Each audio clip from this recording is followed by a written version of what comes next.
panalo. Winner tayo lahat. Mga kapuso, kasama niyo ulit kami rito sa Simanoy ang ninong ko. Binisita rin ng correspondents nating si Sherilyn ang kanlungan sa Irma Ministry Incorporated o KSEM o mas kilala bilang kanlungan. Napakarami na nilang natulungan at mas marami pa silang gustong maabot.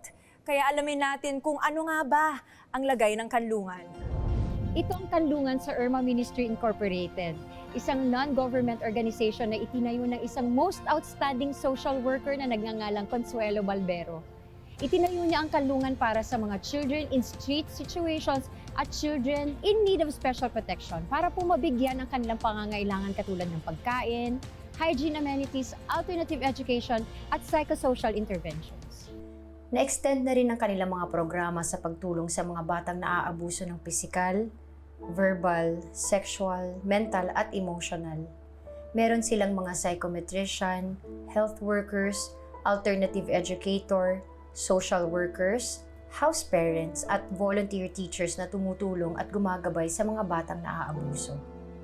Tinutulungan din nila ang mga batang may karamdaman at nangangailangan ng gamot. Tunay na maganda ang layunin at nasimula ng kanlungan sa Irma Ministry Incorporated. Pero sa ngayon, unti-unting nagiging limitado ang mga nasimulang programa at lumiliit ang saklaw nila. Mula sa 10 barangay, 4 na barangay na lang ang kanilang natutulungan.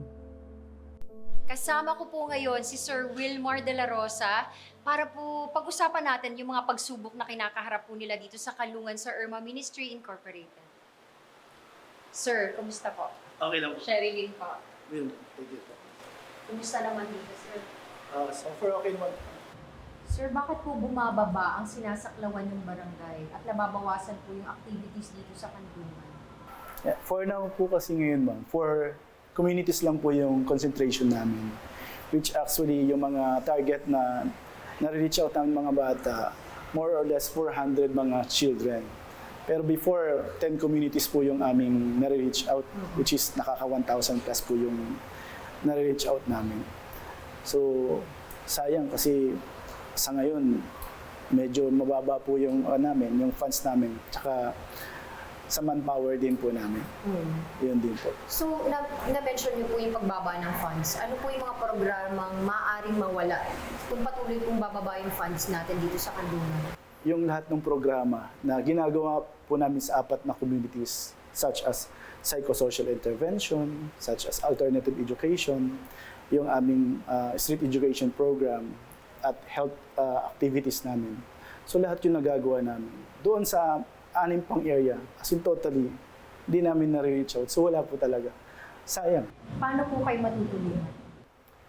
Una, sa level namin, kasi ang kanlungan sa Irma, maraming mga nagbibigay na maliliit, pero pang-operation, no? Hindi yung sinasama lang nila is more on sa program. Pero yung manpower ng kanlungan na kailangan din siyempre mabuhay yung mga pamilya is wala talaga. Kaya madalas nagsasacrifice yung... Teka lang mo. Sige, okay lang, sir. Okay lang, sir. Okay lang maging emotional, sir. Ayun, medyo may sakripisyo talaga sa mga staff pagka ganun kasi siyempre kami sa mga staff, nagagawa namin yung programa namin sa mga bata. Kasi meron silang funds na nakaalat sa kanila. Okay po. Pero sa amin dito sa street education programs, meron naman po, pero hindi siya sapat. Parang nagkakaroon kami ng kakulangan. Pero sa palagay niyo, sir, bakit sa kabila ng kakulangan sa sweldo, ay nandito pa rin po sila at tumutulong? Tama po kayo, ma'am. Kasi sa totoo lang, ma'am, napakasayang magtrabaho sa ganitong field. Iba yung joy, yung fulfillment pag nakita mo yung bata na nakapagtapos ng pag-aaral, tapos may honor, may award, tapos part ka ng life niya. Iba yung joy. Yung meron kang sense of fulfillment kasi doon sa trabaho ginagawa mo. At saka dahil doon, hindi yun natutumbasan ng salapi. Yun lang actually yung kainaman dito sa trabaho. Gaano po kahalaga sa inyo magkaroon ng napakagandang future ang mga children in street situations? Sabi ko nga, ma'am, hindi na ako magtatrabaho pagka wala ng mga bata sa kali. Lahat ng karapatan nila na ibigay. Kasi mga bata sa kali, sila yung neglected doon sa karapatan na dapat pinagkakaloob sa kanila. Kapag ang mga bata natin, yung buong karapatan nila, mabuhay, yung developmental rights nila, participatory rights nila, tsaka yung protection rights nila, ay ibigay yan. Napakasaya ko na. Sir Wilmar, marami pong salamat sa pagkakataon na kayo ay makausap, ma-share niyo po sa amin ang kung ano man ang meron ng kanlungan. Napakaganda po, sa totoo lang. Ako po ay nalulungkot na isipin na maaari na mabawasan o matigil ang mga programang ito na itong mga programang ito na ang dami ng mga bata sa lansangan ang napaalis dahil po sa tulong ninyo. Hiling ko rin po sana na bukod po dun sa mga na-mention niyo po ng mga kailangan na tulong para sa mga bata, ay kayo rin po na mga tumutulong sa mga bata ay mabigyan din po ng atensyon para matulungan din po kayo at ang inyong po mga kasama. Siya si Susette Villarais, isa siya sa mga batang unang natulungan ng kanlungan. Dati siyang natutulog sa kariton pero ngayon isa na siya sa mga gumagabay at nagtuturo sa mga bata para makaahon sa kahirapan. Naging biktima din ng mga pang-aabusong emosyonal, verbal at physical si Susette, kaya humingi siya ng tulong sa kanlungan. Maaari mo ba kaming kwentuhan kung paano ka nawala sa pagiging street children at paano ka naging eventually street educator? Ako po ay nagsimula bilang isang batang kanlungan nung ako ay nasa edad ng 13 until to 15 years old. Nagsimula po ito nung ako ay umalis sa bahay, nagka-problema, naging iba't ibang nakatanggap na iba't ibang hindi magandang experience bilang isang bata. Sa loob ng pamilya, at the age of 5, 6 until 12, yung edad na dapat naglalaro ka, yung edad na dapat yung edad na dapat na malaya ka, nakakapagsabi ng sarili mo, hindi mo magawa kasi nanginisip ko bakit malupit sila sa akin. Bakit bawal lumabas ng pinto, bawal makipagkaibigan. Yung treatment na dapat yung bata nag-i-enjoy ka sa edad mo nun, pero ako hindi. Kasi kailangan kong tumulong. Kailangan kong magbuhat ng bigas, magbuhat ng container, punuin yung drum. Magtinda ng pagkain kung saan-saan para matulungan yung pamilya ko. Hindi Pero, mo ba naintindihan yun nung mga panahong yun? Nung panahon po kasi na iniisip ko lang, kailangan ko sumunod kasi bata ako. So yun yung naging sa akin na umalis ng bahay. Sabi ko, sa pag-alis ko sa edad na 10 taon hanggang 13, 14, naranasan ko makipagsabayan sa mga batang kalye, makipagpulot na ng gulay, makipag-agawan ng pagkain sa basurahan na dati hindi ko nararanasan. Pag wala kang pamilya, kawawa ka. Kaya matutulog ka sa kalye, wala kang sapin. Kung ulanan ka, aarawan ka, hindi mo alam sinong kasama mo. Naranasan ko yung murahin ka, i-judge ka ng palibasa, batang kalye ka, wala kang disiplina, bobo ka. Hindi tao yung treatment sa'yo bilang batang kalye that time. Dinadaanan ko lang po dati yung kanlungan sa Ermita. Akala ko simpleng shelter lang siya. So, nung nakita ko marami silang kumakain na bata, may pinapakain. So, sabi ko, ayoko mag-stay sa kalye. Kasi ang iba yung tingin ng komunidad pag batang kalye ka eh. Mahirap paniwalaan, walang magmamahal sa'yo. Nung nakilala ko yung kanlungan, sabi ko sa kanila, pag-aralin niyo lang po ako lahat gagawin ko kasi ayokong matapos yung buhay ko sa pagiging batang kalye. 5 yung anak mo, 5 Yes yung po. Pinapag-aral. binubuhay, pinag-aaral, inaalagaan, tapos nagagawa mo pang magsilbi sa kanlungan at magsilbi ng ibang mga bata. Gaano kahirap? Mahirap po kasi binabalanse mo yung oras mo eh. Puro na lang ako pakiusap sa mga anak ko na, anak, eto yung trabaho ni mama, pinapaintindi ko sa kanila na dito ako galing. Gusto ko hanggang sa huling sandali. Yun yung pangarap ko, ma'am eh. Na mawala man ako sa kanila, gusto ko maraming bata magbabago ng buhay. Maraming bata na magkakaroon ng pangarap. Kasi hindi ka na mahabang panahon nasa kalye. Nung naranasan ko yun, ma'am, sabi ko, pinangako ko talaga, wala nang batang iiyak, wala nang batang mga abuso. Susette, alam mo, nakaka-inspire ka. Napakaswerte ng kanlungan na meron silang suset na talaga namang buong puso na naglilingkod para sa mga bata at napakarami mong barangay ang iniikot sa araw-araw para yung maturuan yung mga bata. At isa na dyan, nako, mamaya po mga kapuso, si Fernando Minor ating pong kakausapin. Isang first-year college student si Fernando. Scholar. Isa siya sa mga pumupunta sa kanlungan para makigamit ng mga facilities dito at makahingi ng pagkain.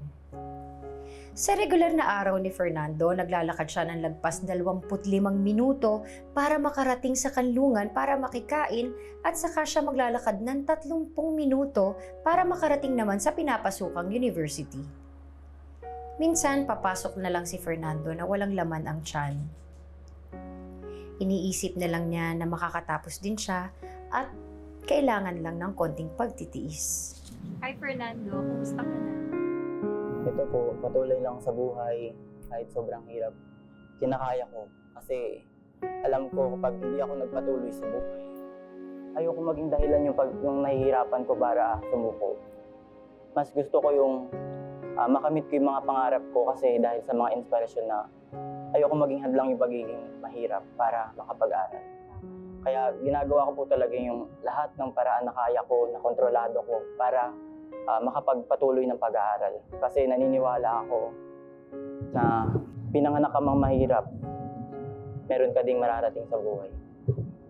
Nung una po, sa mga barangay po kami, nagkakaroon ng mga pagtuturo about sa Bible, tapos nagdadala kami ng mga mangkok, tapos may kasi bibigay ng sopas or lugaw, mga ganun po. Opo. Kaya pag-announce dun sa megaphone, dediretso agad kami dun, dadala kami ng mangkok. Ganun po. Tapos hanggang sa nakilala ko si Nanay Suset. Anong pangarap mo para sa sarili mo? Pangarap ko makatulong sa iba. Kasi alam ko yung sitwasyon na helpless, na wala kang mahihingan ng tulong. Kaya pangarap kong yung makatulong, makapaglingkod sa publiko, sa gobyerno. Sa pamilya mo, anong pangarap mo? Kung papalarin man ako makapagtapos ng pag-aaral, tutulungan ko din kayo. Akil, salamat kasi tinuko mo yung pag-aaral mo para lang matulungan kami. Pasensya ka na. Kasi wala talaga kami malalapitan. Pasensya ka na kasi hindi kita natulungan. Pasensya ka na kasi hindi kita natulungan sa pag-aaral mo. Wala rin kasi akong kakayahan na mas ko yung sarili ko. Hindi ko matulungan. Pero alam mo, Fernando, sobrang nakakapilit. Kasi napakatatag mo, ang daming pinagdadaanan, ang dami mong sakripisyo sa buhay, pero nananatili kang lumalaban araw-araw. At yung pagmamahal mo sa pamilya mo, hindi yan matatawaran. Yung sakripisyo mo para in the long run, in the future, makatulong ka sa family mo, sa kapatid mo, at sa kanlungan na rin, at sa mga katulad mo, mga bata na mataas ang pangarap at nangangailangan ng tulong. Lahat yan mangyayari. Alam mo kung bakit? Kasi mabuti kang tao. At inspirasyon ka sa mga batang katulad. Nako, Shay, ramdam namin yung emosyon mo dyan. Kami nga dito sa studio maluha-luha na rin. At hindi lang nakaka-touch, kundi nakaka-inspire ang kwento ng kanlungan. Malaking bagay po talaga kung si Fernando at iba pang mga bata sa kanlungan ay patuloy na matutulungan ng organisasyon para maging katulad sila ni Suzette na successful in her own right. At sa ating pagbabalik po, samahan niyo akong itanong kina Manoy ang solusyon sa problema ng kanlungan sa Irma Ministry Inc. Dito lang po sa Si Manoy ang Ninong Ko. Ikaw ako kaya ipanalo. Winner tayo lahat. Kasama niyo pa rin po kami ngayon dito sa Si Manoy ang Ninong Ko. I think lahat naman tayo nakisimpatsya sa kalagayan ng kanlungan sa Irma Ministry Inc. Isa lang si Fernando sa maraming bata na may problema sa pamilya, sa edukasyon, sa pamumuhay, sa kalusugan, at yung iba sa pang-aabuso pa. Kaya wag na natin tong patagalin. Ipinapakilala ko po sa inyo ang mga experts na tutulong sa atin para masolusyonan ang problema, ang kanlungan sa Irma Ministry Inc. Let's welcome the officer in charge in the Child's Rights Center of the Commission on Human Rights, Ms. Maria Victoria Bing Diaz. Magandang araw, Ms. Magandang Bing. araw, Miss Pat, Manoy. Magandang araw po sa mga tangkilik ng programang ito. Maraming salamat, ma'am. And from the Presidential Commission for the Urban Poor, Commissioner Andre Nicolo Tayag. Magandang araw po, Miss Pat and Manoy. Good morning, Commissioner. Good morning. Nice to see you again. Salamat po. Magandang araw, Commissioner. At syempre, kasama pa rin po natin si Manoy Wilbert Lee. Good morning. Good morning. Thank you for joining us here. Okay. Narinig natin kanina ang problema ng kanlungan sa funding, kaya naman bumababa ang dami, hindi lang ng beneficiaries nila, kundi pati ng kanilang staff, dahil hindi na rin matugunan ng kanlungan ang pangangailangan nila. Simulan na natin itanong kina Manoy kung paano matutugunan ang issue ng mga taga-kanlungan sa Irma Ministry Inc. Alam niyo po, magandang hangarin ng kanlungan, pero ang problema limited lang yung funding. So paano kaya tayo makakakuha ng funding para sa kanlungan sa Irma Ministry Inc.? Siguro una, gusto namin i-commend yung ginagawa ng kanlungan. Ang pagkaalam ko diyan, matagal na, parang 3 dekada na po sila na nagsiservisyo sa mga bata. No? Ang tawag pala ho natin sa kanila ay children in street situation, or kinukonsider natin sila na children at risk. No? Na kapag hindi na protectionan, nabigyan ng pangangalaga, ay magiging maaring makagawa ng hindi naaayon sa batas, or maaring hindi maging tama yung kanilang paglaki. No? Noong 2017, naglabas po ang United Nations Convention on the Rights of the Child Committee ng general comment. Paano ba natin i-handle ang mga CISS? So, dahil kahit sila ay nasa lansangan, sila ay may karapatan. At sila ay hindi lang dapat object ng ng charity. Sila po, Manoy, ay holder ng mga karapatang ito na dapat ibigay, dapat respetuhin, dapat may mga konkretong polisiya. Kailangan merong pong mga programa para po matugunan yung kanilang mga pangangailangan. Yan po yung general comment number 21. Manoy, nakalagay po dyan, ano ang papel ng local government? Paano mo titignan yung mga bata na nasa lansangan at ang kanilang pamilya? So kaya ang gobyerno natin, very timely po yung pag-uusap natin. Nagpalabas po ng executive order si Ferdinand Marcos Jr., ang ating pong presidente, Executive Order 52, also known as po Oplan Pag-abot. Kung saan ito institutionalize po, ito po ay matagal ng programa ng Department of Social Welfare Development na tinutulungan yung mga street dwellers sa Kalakang, Maynila po. So ang nangyari po sa executive order na ito ay in-institutionalize po ito. Nagkaroon po ng interagency kung saan umuupo po ang Presidential Commission for the Urban Poor bilang membro ng interagency. Kasi sa amin sa PCUP naniniwala kami na ito ay case management concern. Kasi iba't iba po dapat ang approach natin. Lalo po kasi ang mga street dwellers, kagaya po kanina, yung nabanggit po ay mga kabataan. Meron din po yung may mga problema sa mental health, mental illness. So yun po dapat iba-iba. So minumungkahi po namin na magkaroon pa ng local interagency sa ilalim ng national interagency na magkaroon ng proper assessment, proper tagging, proper listing ng mga beneficiaries na ito at maibigay po natin yung tamang programa. At isa na rin po yung pag-facilitate ng funding ng mga non-government organization na tumutulong sa mga street dwellers po, lalo na po sa mga kabataan. Isa rin po sa proposal ng Presidential Commission for the Urban Poor ay maisama rin ang Commission on Human Rights bilang parte ng local interagency. Kasi po naniniwala po kami na ito ay dapat right-based approach sa pagtugon ng problema ng street dwellers. Sa usapin po ng funding, siguro may kukonstruo din po natin na dapat ang local government ay maglaan ng budget para dito because they are primarily responsible for the welfare of their constituents. Itong mga street CISS na to, ibalik ko lang uli So nakikita natin na sa kalye, di ba? So, yung DSWD, I think noon kinukuha nila. Opo. Tama ba yun?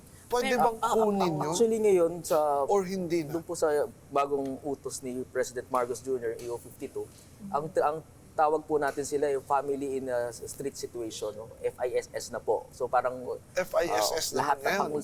panglahatan na po siya. Kinukuha ba yan? Kinukuha, binibigay yung tamang intervention kung kailangan silang I-relocate. For example, sa mga bata, hahanapin yung mga kung nag-exist pa yung kanilang mga Magulang. guardian, parents, pwede silang ibalik.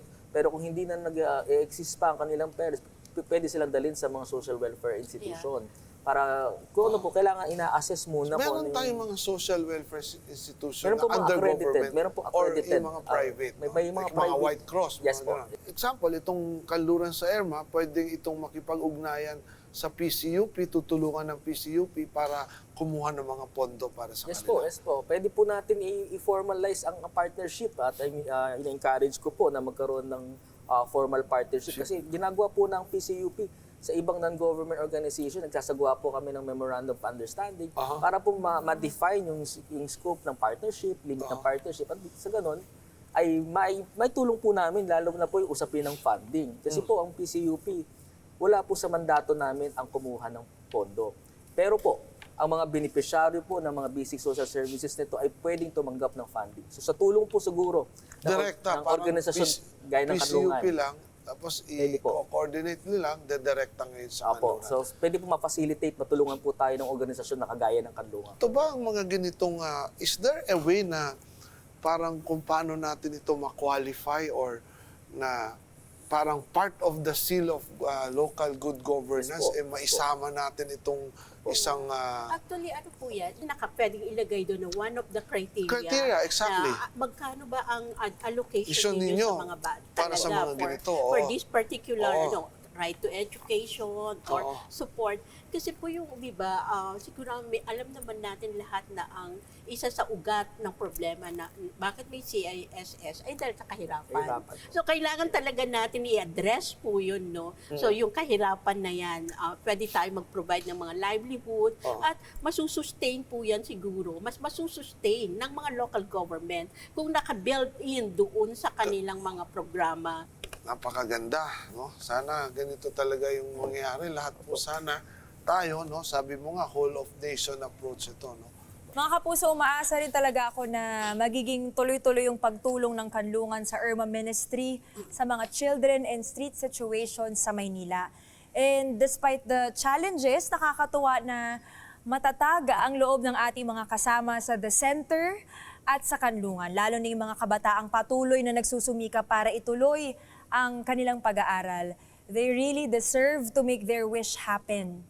Kita naman na lahat sila ay hindi lang sarili ang iniisip, kundi pati yung kapakanan ng kanilang organisasyon, pamilya at komunidad. Kaya susunod na po ang handog ni Manoy para sa mga tiga The Center at Kanlungan sa pagbabalik yan ng Si Manoy ang ninong ko. Ikaw ako kaya ipanalo. Winner tayo lahat. Hindi natin makakalimutan ang mga kaibigan natin sa Kanlungan sa IRMA Ministry Incorporated. Manoy, ano naman ang solusyon natin para sa mga problema nila? Dito naman po ang short-term solution natin para sa Kanlungan sa IRMA. Pagkakalooban natin ng mga grocery items, ang mga CISS, no, or Children's in Street Situation na tinutulungan at nasa kanlungan ng IRMA. No. Bibigyan din po natin sila ng mga school supplies. No. And then pagkakaluban din natin ng computer, yung IRMA upang magamit sa pagtuturo ng basic education. No. And magbibigay din po tayo ng munting regalo ng bike, no, para naman kay Fernando upang di na siya maglakad ng kilo-kilometro papuntang eskwelahan. No. And then, of course, bibigyan natin ng materyales ang Kanlungan sa IRMA para sa pagpapaayos ng classroom nila upang magamit agad ng mga kabataan na nagnanais mag-aral kahit kapuspalad. And then, tutulungan natin silang magkaroon agad ng Memorandum of Understanding with the Presidential Commissions on Urban Poor para po ito namang PCUP ay matulungan sila na makakuha po ng pondo sa iba't ibang NGOs, iba't ibang ahensya, and even po sa mga foreign NGOs na tumutulong po sa mga ganito, mga nasa ganitong sitwasyon. No? Para naman po sa long-term solution natin, sa kanlungan sa ERMA, kailangan po natin dito ay whole of nation approach, no? Ibig sabihin, dapat po mula sa national government agencies, national government agencies katulad ng DSWD, DepEd, PCUP, CHR or the Commission on Human Rights, hanggang sa LGUs, pribadong sectors, mga NGOs, tulad po ng kanlungan sa ERMA, tulong-tulong po tayo lahat dapat sa pangangalaga sa kapakanan ng mga bata, no? Sa paghahanap ng oportunidad para sila ay bigyan ng sapat na nutrisyon at dekalidad na edukasyon. And kasama na rin po dito ang pagpapaigting ng implementasyon ng mga batas laban sa child trafficking at iba pang pang-aabuso sa kabataan. Gagawa rin tayo ng tinatawag nating mobile learning system at alternative learning system, no? Magagawa po tayo ng lumang jeep o ito pong mga sasakyan, no? Iko-convert po natin ito na maging mobile learning system para madala po natin ito sa iba't ibang lugar at dito po sa mga lugar na may mga gustong mag-aral, no? Kailangan gawin natin ito lahat ni SPAT para maging produktibo silang miyembro ng ating lipunan. Sila po ating human capital investment. Agree ako dyan. Maraming salamat sa short-term and long-term solution, Manoy. Okay yan. Mga kapusat, mula sa diskusyon, meron din tayong aksyon. At eto, panoorin naman natin ang handog ni Manoy para sa kanlungan. Naku, ready po kayo, Sir Wilmar, si Seth, Fernando. Ayan. Samahan niyo po ako dito. Ako po ay gusto ko magpasalamat kasi kayo po ay naging inspirasyon. Talagang larawan kayo ng magandang ehemplo. Maraming salamat po na binigyan niyo kami ng pagkakataon na ibahagi rin inyong kwento dito po sa Si Manoy ang ninong ko. At syempre, bago po ako magpaalam, meron tayong karagdagang pasasalamat. Narito po ang handog ni Ninong para muna kay Fernando. Yan! Tingnan natin! Hindi ka na maglalakad, Fernando! Meron ka ng sasakyan. Ayan. At syempre, para naman sa buong kanlungan, sa ERMA Ministry Incorporated, dali kayo, Sir Wilmar, Suset. Ayan. Narito po ang handog ni Ninong para sa inyo. Ayan, nandiyan po mga computer set. Yay! Yay!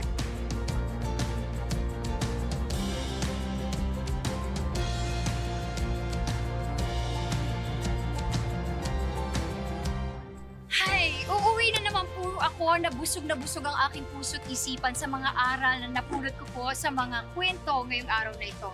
Napakasarap sa pakiramdam na maging parte ng modern bayanihan.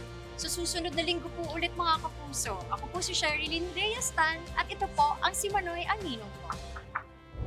Nakakataba talaga ng puso ang commitment nyo sa pagtulong, Manoy. Pero most of all, nakakatuwa kasi sobrang deserving ang Quezon City University Center for Urban Agriculture and Innovation at ang kanlungan sa ERMA, Ministry Incorporated. Dahil marami rin silang mga taong tinutulungan, puso talaga sila ng bayanihan.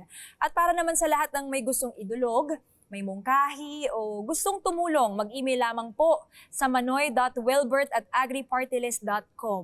Pwede nyo rin i-follow ang mga social media accounts na naka-flash po sa inyong screen. Gaya ng sinabi natin nung simula ng episode, ang kabataan, ang pag-asa ng bayan. Pero para masiguro ito, dapat bigyan din natin sila ng pag-asang pwedeng matupad ang kanilang mga pangarap. Kayang-kaya natin itong pagtulungan. Manoy, may mensahe ka ba?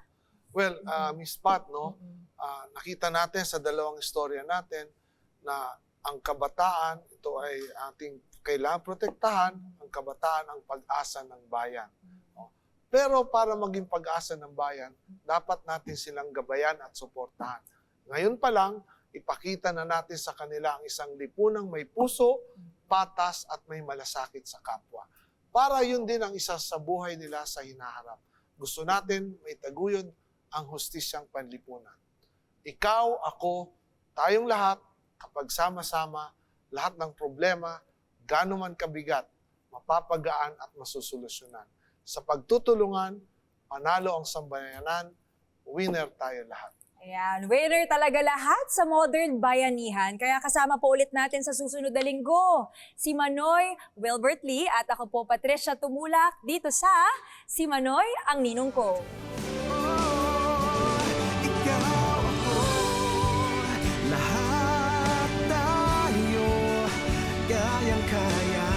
ipanalo kung dadamay bawat isa ikaw